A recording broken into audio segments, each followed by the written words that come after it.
Ang mabuting balita ng Panginoon ayon kay San Lucas, chapter 11, verse 14 to 23. Noong panahong iyon, pinalayas ni Jesus ang isang demonyong sanhi ng pagkapipi ng isang lalaki, at ito'y nakapagsalita na mula noon.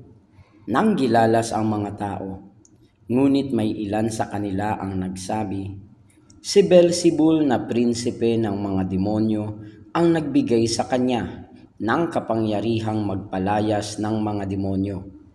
May iba namang nais siyang subukin, kaya't nagsabi, "Magpakita ka ng kababalaghang magpapakilala na ang Diyos ang sumasa iyo." Ngunit batid ni Jesus ang kanilang iniisip, kaya't sinabi sa kanila, "Babagsak ang bawat kahariang nahahati sa magkakalabang pangkat, at mawawasak ang mga bahay roon. Kung maghimagsik si Satanas laban sa kanyang sarili, paano mananatili ang kanyang kaharian? Sinasabi ninyong nagpapalayas ako ng mga demonyo sapagkat binigyan ako ni Beelzebul ng kapangyarihang ito.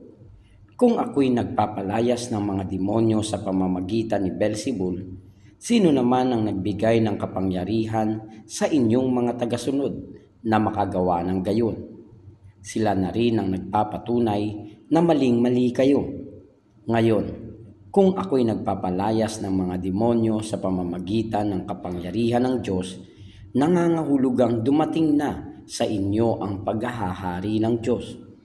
Kapag ang isang taong malakas at nasasandatahan ay nagbabantay sa kanyang bahay, malayo sa panganib ang kanyang ari-arian.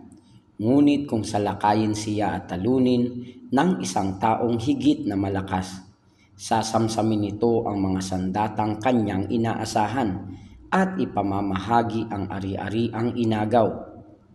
Ang hindi panig sa akin ay laban sa akin, at nagkakalat ang hindi tumutulong sa aking mag-ipon.